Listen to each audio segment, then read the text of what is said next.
지금까지의 세상은 두 개의 큰 흐름으로 흘러가고 있습니다.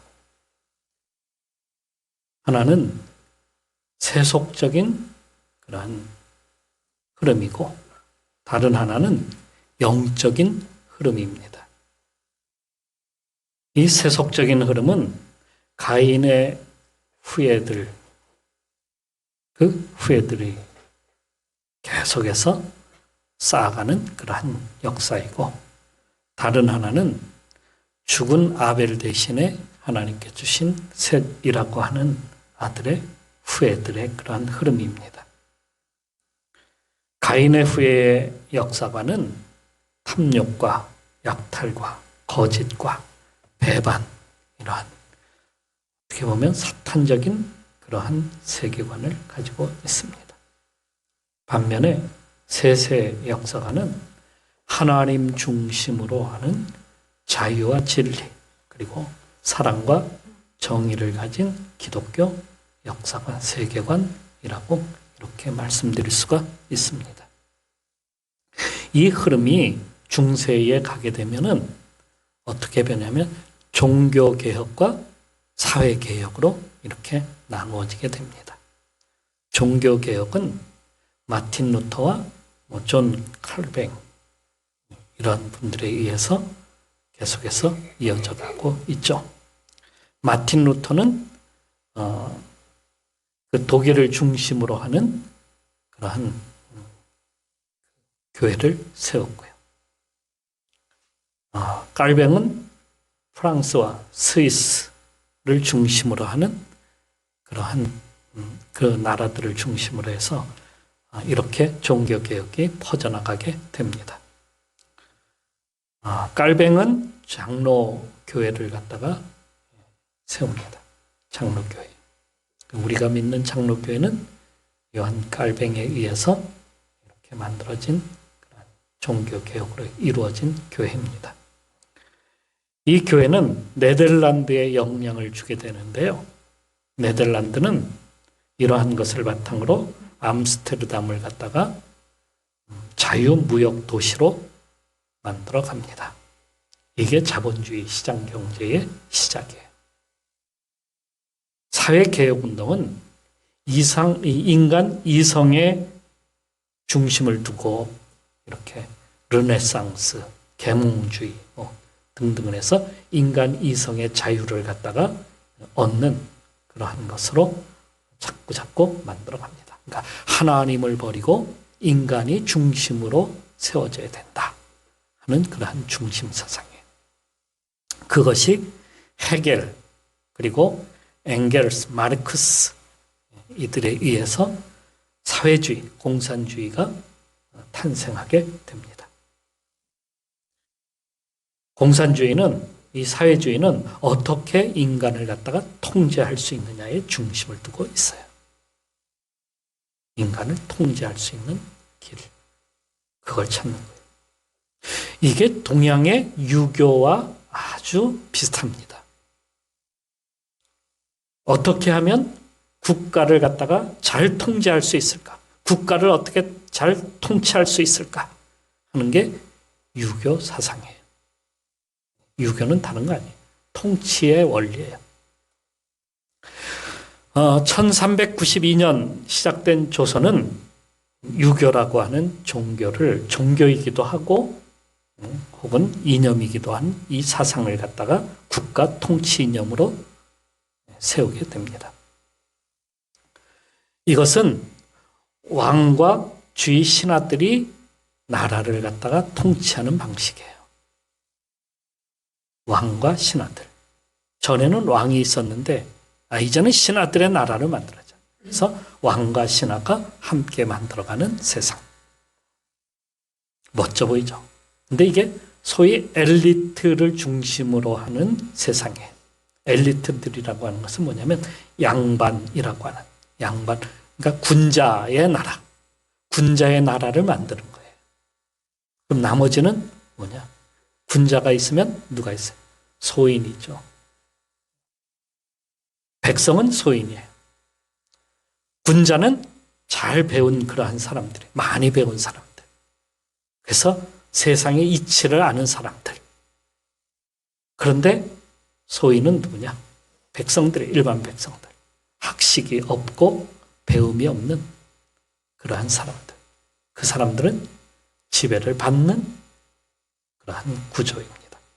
그러니까 이게 완전히 이게 어떤 이렇게 유기적인 관계가 아니라 고정되어 있는 관계예요.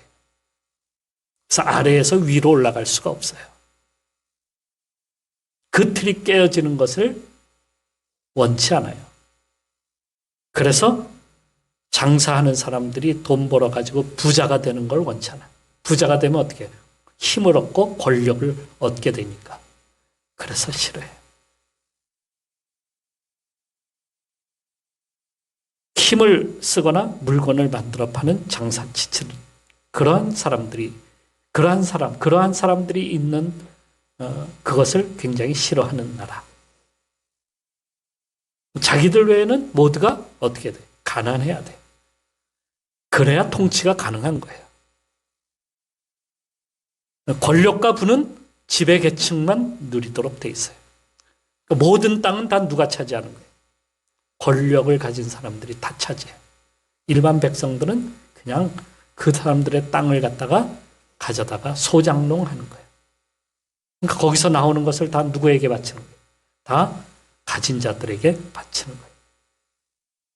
이런 구조로 조선이 500년 동안 이어져 내려왔어요.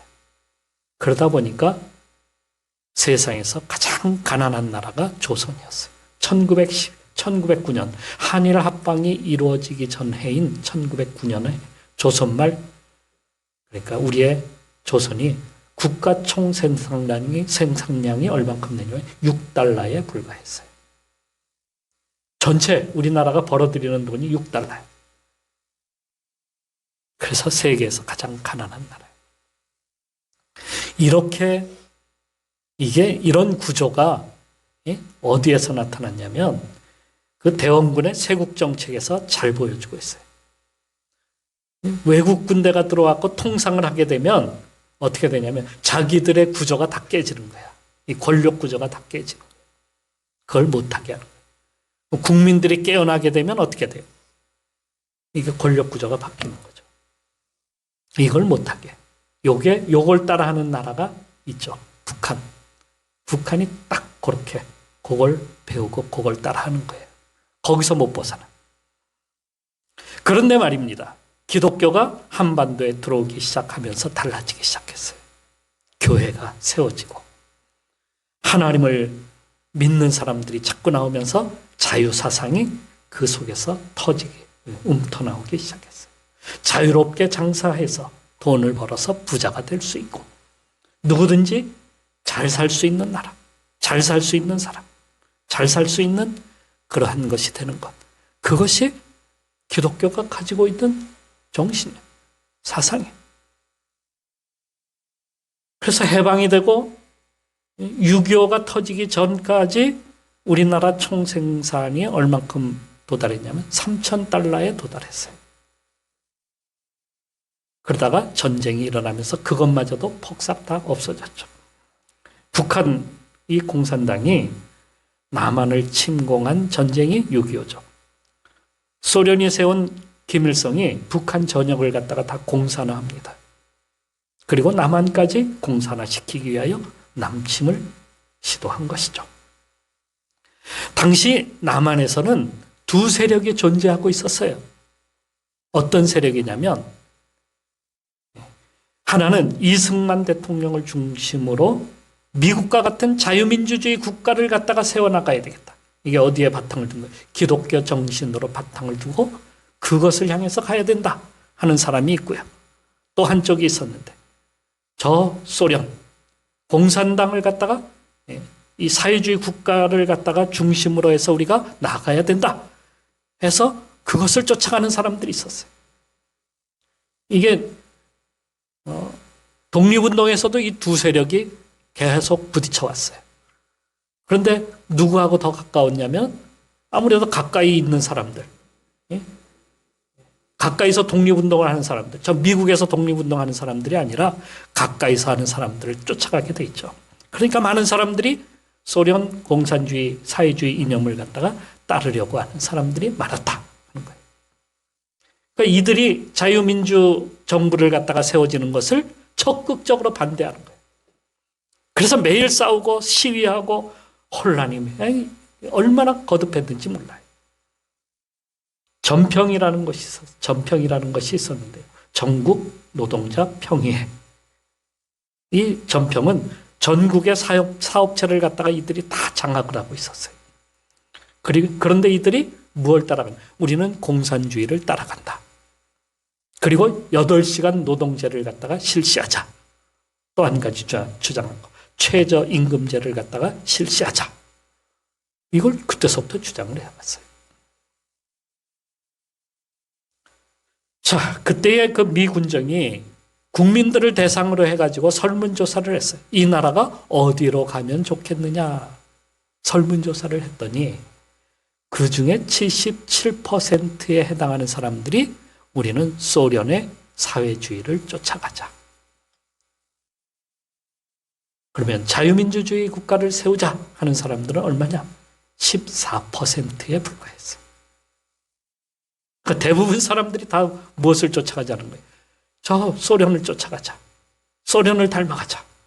이런 거였어요. 그러니까 이 나라가 사실은 거의 공산화가 되어질 뻔했다고요. 그런데 6.25가 터졌어요. 6.25가 터지고 전쟁이 나면서요. 국민들이 공산주의를 그동안 몰랐잖아요.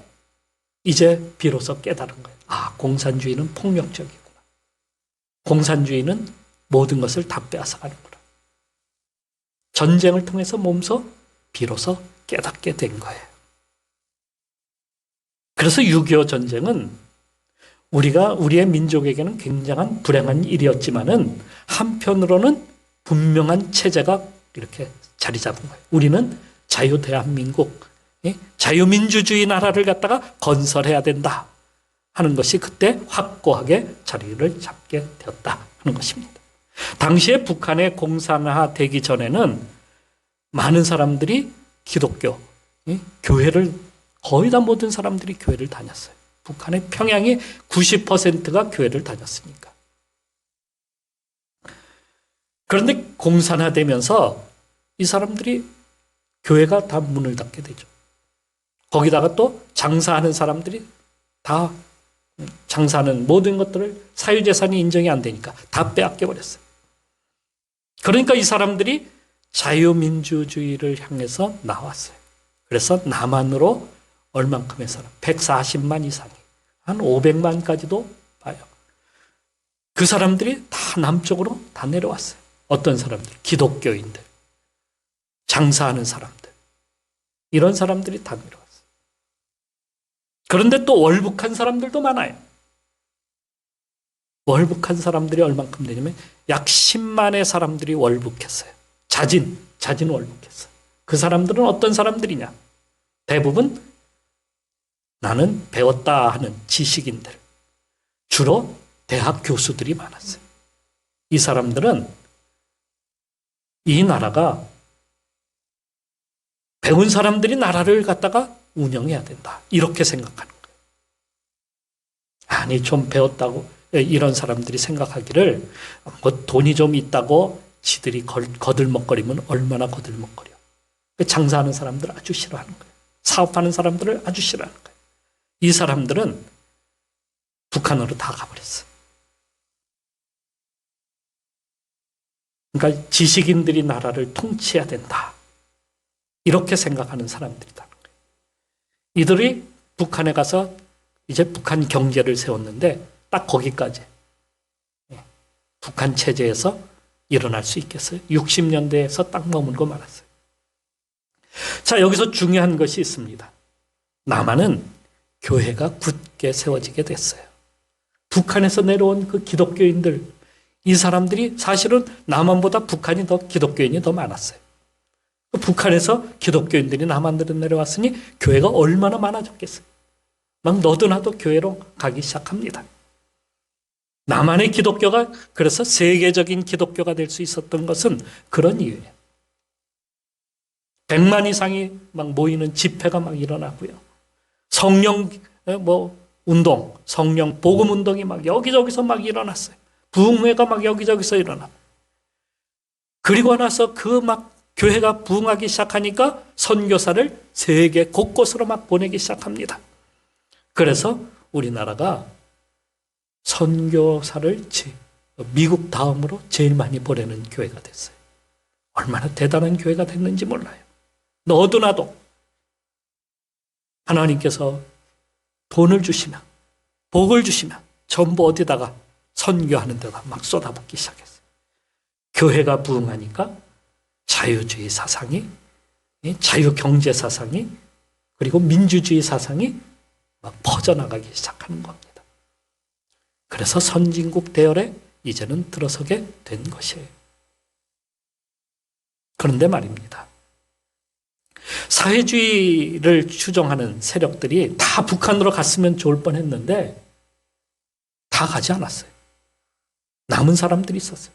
이 사람들이 지하로 숨어 들어가서 소위 민주 세력들이 민주 세력이라는 이름으로 세상으로 나오기 시작합니다. 그때가 1987년 이후예요. 민주화 운동이 한창일 때 이들은 민주화 세력이라고 하면서 밖으로 나왔어요. 그 사람들을 주사파라고 이렇게 불러요. 너무 무서운 거예요, 이게. 이들이 점점 그 세력을 확장해 나갔는데 학계, 정치계, 경제계, 노동계, 그리고 교육계 안 들어가는 데가 없어요. 농촌까지 다 파고 들어갔어요. 그 세력이 얼만큼 되느냐? 적어도 30-40%에 해당이 된다 그래요. 이들은 나라를 갖다가 북한처럼 몇몇 엘리트들에 의해서 통치하는 나라가 되기를 원합니다. 그리고 나머지는요, 그냥 가난해야 돼. 가난해야 자기들이 통치할 수가 있어. 자기의 자식들은 특목고에 보내고 외국어 고등학교에 보내고 다 보내요. 그리고 그런 다음에 졸업하고 나서 이제는 다 없애버려. 응? 다 없애. 대학도 특별 전형으로 다 들어가. 그리고 그거 전형 다 없애. 이게 이렇게 된 거예요. 이런 식으로 특별한 사람들만 세우는 그러한 나라로 만들어가는 거예요. 다 강남에 살 필요가 없다 그래요. 나머지는 집도 없어도 돼. 재벌도 없애고 국가 산업도 다 무너뜨려야 돼. 그리고 기본소득으로 다 나누어주면 기본소득에 얼만큼 받아요. 그냥 국가에서 주는 것만 받고 살면 되는 거예요. 그러면 잘 살 수 있을까요? 베네수엘라, 그리스가 그것을 쫓아가다가 다 망했어요. 이 전체주의 독재로 해서 이 좌파 세력이 나라를 다 망쳐놓은 나라들이 여러 곳에 있어요. 이걸 경험해야 그때서 국민들이 깨어날지 정말 정신 차려야 된다는 거예요. 이것은 주님이 원하시는 바가 아닙니다. 주님께서 보여주신 것은 모든 사람들이 복받고 다 구원받는 그런 하나님 나라 건설에 있습니다. 예수님은 이것을 위해서 고난받으시기 위해서 예루살렘으로 오셨어요.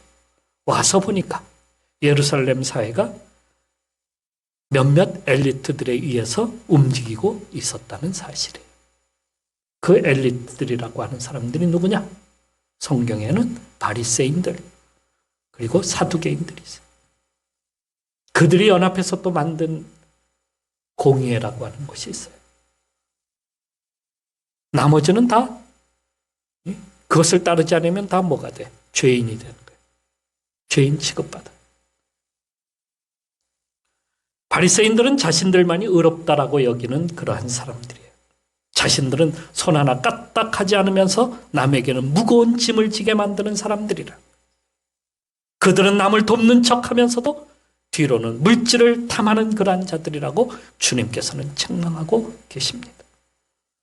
행동은 의로운 것처럼 그렇게 막 보이려고 애쓰지만 속에는 불의가 가득하다. 이렇게 말씀하고 계시죠.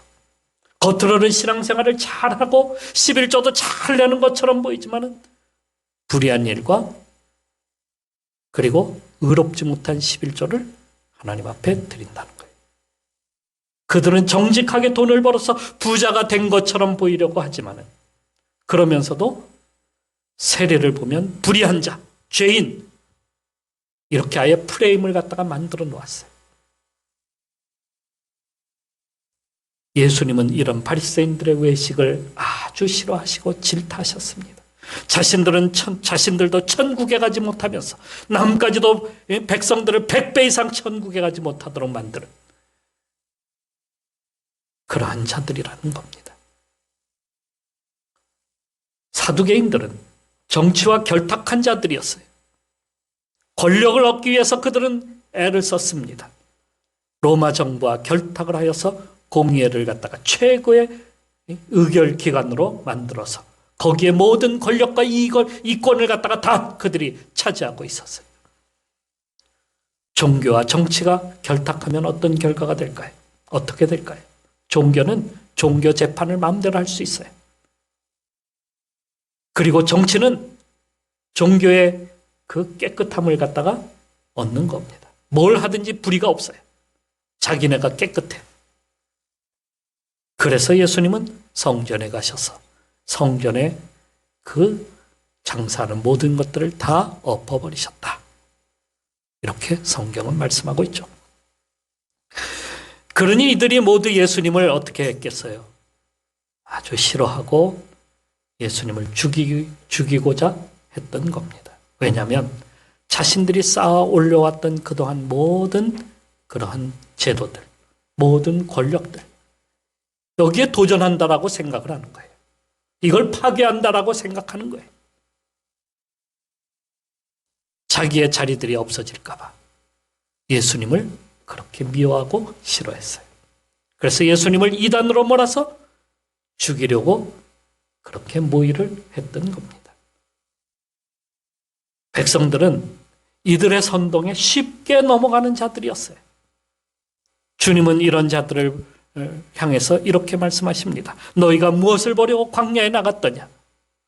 바람에 흔들리는 갈대냐? 사람들의 마음은 갈대와 같다는 말씀이에요. 귀가 얇아서 이 말 저 말 듣고 나면 그걸 따라서 쫓아가요. 예수님이 빌라도의 그 법정에 서서 재판을 받을 때에 그 빌라도 뜰 밖에 서서 백성들이 뭐라고 외칩니까? 저를 십자가에 보내소서, 십자가에 못 박으소서, 이렇게 소리치던 자들입니다. 그들이 전에는 어떻게 해서 예수님이 예루살렘으로 올라오실 때에 그들이 몰려와 가지고 예수님을 환영하면서 호산나 다윗의 후손이요, 주의 이름으로 오시는 이요, 얼마나 환영하면서 예수님을 메시아로, 왕으로 그렇게 하려고 했습니까? 이렇게 쉽게 그들의 마음이 바뀌고 있었기 때문에 예수님께서는 그들을 의지하지를 않으셨다라고 이렇게 말씀하고 계십니다. 그런데 이 모든 사람들이, 이들이 예수님께 메시아가 예루살렘으로 오게 되면 모든 정치를 갖다가 싹 바꿔주기를 원하고 있었다. 백성들은 그걸 원하고 있었어요. 나라의 정치를 싸그리 바꿔서 새로운 나라를 만들어주기를, 로마 군대를 몰아내고 무너진 다윗 왕조를 갖다가 다시 세워 잃었던 영토를 다시 일으켜 세우는 이스라엘의 영광을 위해서, 그것을 위해서 일할 수 있는 그러한 왕, 그러한 왕이 오기를 바랐죠. 그렇게 되면 평화의 세상이 올 것이다, 이렇게 여겼습니다. 제자들도 예수님께서 나라를 회복하면 자기들은 높은 자리에 올라갈 것이다, 이걸 기대하고 있었습니다. 그래서 예수님이 예루살렘으로 간다고 할 때에 제자들은 막 마음이 들뜨기 시작을 했어요. 이제는 우리가 굶주리지 않아도 되는구나. 이제는 우리가 편안하게 잠을 잘 수 있겠구나. 이제는 우리가 높은 자리에 앉아서 소리치며 살 수 있게 될 것이다. 모두가 세상의 권력 구조가 바뀌기를 그렇게 바라고 있었다. 그런데 예수님은 예루살렘을 바라보시면서 우셨습니다. 역사는 반복되기 때문이에요. 과거 예루살렘이 멸망했던 때, 그때의 선지자들이 백성들에게 와서 소리쳤어요. 하나님께 돌아오십시오. 그래야 삽니다. 하나님께 돌아와야 우리가 삽니다. 그런데도 그들은 듣지도 않았어요. 그리고 그들은 끝까지 우리가 우리의 힘으로 예루살렘을 지켜야 되겠다, 이렇게 생각을 하고 항전을 하다가 그들은 죽임을 당하고 말았어요. 그리고 그의 자식들은 땅에 맺혀지고 말았습니다. 만일에 그들이 올 줄을 알았다면 미리 준비를 했어야죠. 준비는 안 하고 우리는 우리 힘으로 다 할 수 있다. 아니면 우리 옆에 있는 나라가 도와주겠지. 하나님을 의지하지 아니하고 하나님께 돌아가지는 않고 이런 안일한 생각으로 살다가 다 멸망을 한 겁니다. 그러니 주님께서 예루살렘을 보시고 우실 수밖에 없죠. 이러한 안일한 모습으로 살아가는 모습으로 말입니다. 결국에 70년, 서기 70년 예루살렘은 멸망하고 말았어요. 로마 군대가 올라와서 모든 것들을 다 없애버렸어요. 성전은 불타고 백성들은 다 죽임을 당하고 쫓겨나가고 나라가 다 풍지박산 없어지고 말았습니다. 2차 세계대전이 일어나기 전 영국 총리는 체인벌린이었어요. 그가 어느 날 히틀러와 평화회담을 갖다가 하게 되었고 성공적으로 평화회담을 마쳤어요. 독일이 평화를 원한다. 침공하지 않을 것이다. 전쟁이 이제는 없을 것이다. 이게 회담의 결국은 내용이었어요. 그런데 독일의 진위를 파악한 윈스턴 처칠은 독일이 부상하는 것을 막기 위해서 영국은 군비를 증강해야 됩니다. 이런 주장을 내세웠어요. 그런데 이것을 듣는 사람들이 아무도 없었어요. 왜냐하면 전부 평화를 원하고 반전을 원하기 때문에. 반전 사상에 고무되어 있는 이들이 처칠의 경고를 듣지를 않고 무시하다가 독일이 폴란드를 갖다가 침공한 후에야 비로소 깨달았어요. 아, 독일의 음모가 바로 저런 거였구나. 독일의 기세를 늦출 수가 없었어요. 그 기세가 어디까지 뻗쳤어요? 영국에까지 뻗쳤어요. 후에 영국은 승전국이 되었지만은 막대한 피해를 갖다가 볼 수밖에 없었던 겁니다. 지금 우크라이나가 러시아가 평화를 원한다라고 생각을 해왔어요. 옆에 러시아와 우리는 비슷한 문화를 가지고 있기 때문에 저들이 우리를 쳐들어올 것이라고 꿈에도 생각하지 않았어요. 그걸 믿다가 지금 당하고 나니까 아이고 이제는 우리가 잘못 알았구나. 알았더라면 미리 준비를 했어야죠. 유성룡이 쓴 징비록이라고 하는 책이 있어요. 조선 선조 때. 그때의 율곡 이이가 일본의 움직임이 수상치 않다. 그러니 우리도 준비해야 된다. 10만 양병설을 주장했다는 겁니다. 근데 그 당시에 반대파였던 유성룡이 뭐라고 이야기했는지 아십니까? 지금 군사를 만들 때가 아니라 백성들의 안위를 갖다가 걱정할 때입니다. 그리고 군사를 만들면 명나라에게 빌미를 줄 겁니다. 군대를 안 만들었어요. 평화로운 세상이 올 줄 알았어요. 그러면 유성룡은 임진왜란이 터지고 나서 선조와 함께 피난길을 떠나면서 그는 땅을 치면서 후회를 했어요. 그때 말을 들었어야지.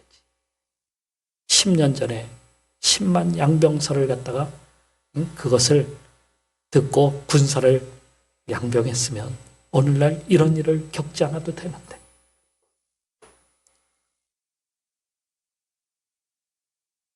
이번 대통령 선거는 그런 면에서 저는 참 중요하다라고 이렇게 봅니다. 정말 중요한 선거였어요. 우리가 다시 조선시대 세상에서 가장 그렇게 못 살던 그러한 때로 돌아갈 것인가. 엘리트들이 나와가지고 우리가 통치 다 한다. 너희들은 그냥 우리만 따라오면 돼. 이런 식의 나라를 세울 것인가. 아니면 기독교 정신을 가지고 자유 대한민국을 세워갈 것인가 하는 선택을 하는 일이었어요, 여러분. 이 사람, 어떤 사람을 세우냐, 이게 중요한 게 아니었어요.